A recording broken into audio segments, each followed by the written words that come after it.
In this video, we are going to explain our final approach for the housing price prediction and will directly answer the two required questions: what we do to improve the performance of our regressor and what we do to assess and improve the fit of our regressor. Our final model is a stacking ensemble. We combine three base learners, Lasso, Huber, and a regularized XGBoost model, and then use a rich meta model trained on out-of-fold predictions. We'll walk through the logic behind each step and then show how we validate generalization. To keep the workflow clean and reproducible, the final notebook focuses on a set of models that we actually implement and validate with cross-validation. The base models we use are Lasso, which is a sparse linear model and tends to be low variance; Huber regressor, which is also linear but more robust to outliers; and a regularized XGBoost model, which can capture nonlinear interactions. For stacking, we use ridge regression as the meta model. The motivation is a bias variance trade-off. Linear models like Lasso are usually stable, but they can miss nonlinear patterns, so they may underfit. XGBoost captures nonlinear relationships very well, but it can be more sensitive to outliers and can show higher variance if it's not regularized.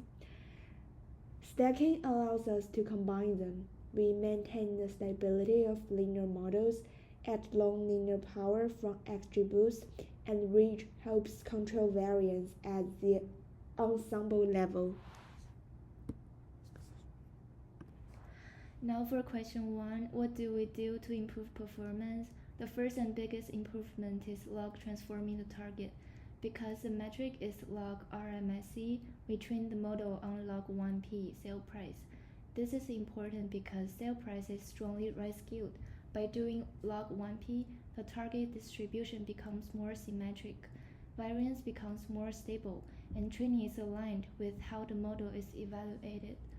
So instead of optimizing something slightly different from the competition metric, we optimize in the same space as the metric. Next, we do minimal but high-impact feature engineering. Instead of creating many features that might increase variance, we focus on a couple that represent core drivers: total SF, which is total basement plus first floor plus second floor area; total bath, a weighted combination of full and half bathroom, including basement bathrooms. These features reflect the overall size and functionality of the house in a simple way. We also apply log transformation to high-skilled numeric variables, which improves stability, especially for linear models. One additional step is outlier handling. We remove a couple of extreme outliers, roughly about 4,500, because unusually large houses can distort training and hurt generalization. This helps stabilize validation performance. Next, we improve performance by building a robust preprocessing and modeling strategy.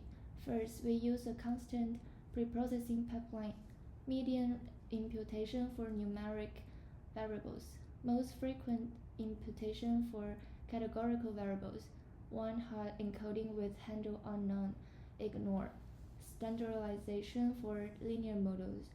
We do this inside a pipeline so the same transformations are applied in every fold, which reduces leakage risk and makes cross-validation reliable.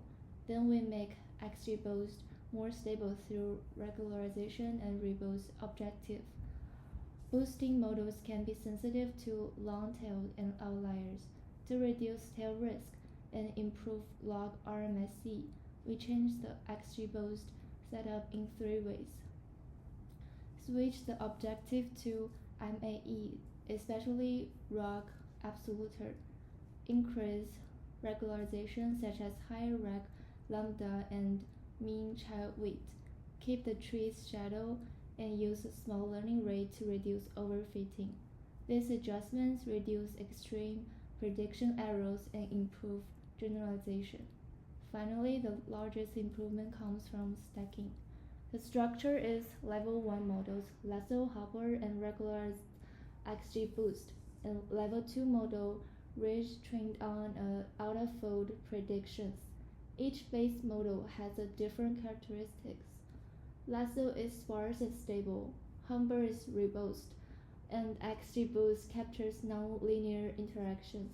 Ridge then learns how to combine them in a regularized way, improve the bias variance balance and overall performance. Now for question 2, what do we do to assess and improve fit? The main strategy is five-fold cross-validation, particularly using out-of-fold predictions. In each fold, the model trains on about 80% of the data and predict on the remaining 20%. When we aggregate predictions for each held out fold, we get out-of-fold predictions for the entire training set.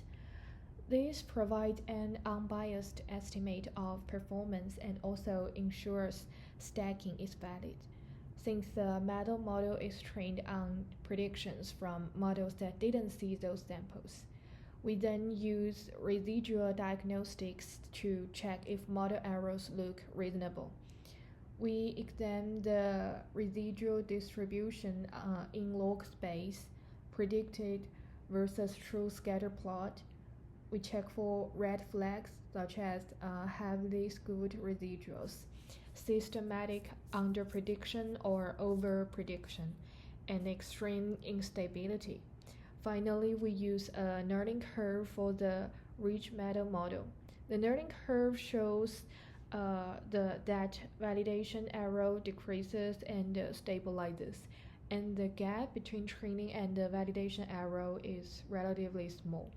This indicates that the stacking model is not severely overfitting and achieves a reasonable bias variance balance. To summarize the key takeaways, pure linear models are usually stable but can be too biased. Pure boosting models are powerful but can be too unstable if not regularized. A carefully regularized stacking ensemble gives the best balance. The improvements come from a structured process. Align the target with the metric using log. Add a small number of meaningful composite features. Use a robust preprocessing pipeline to avoid leakage. Regularize the nonlinear model and use a robust objective. Generate out-of-fold prediction for fair validation and stacking. Validate fit using residual diagnostics and learning curves.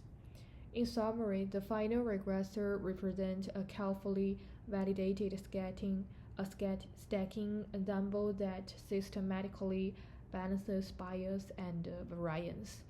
Leverage both linear and nonlinear modeling strengths and align the training objective with the evaluation metric. The performance improvements result from structured experimentation and rigorous validation. Thank you. That is all about our project.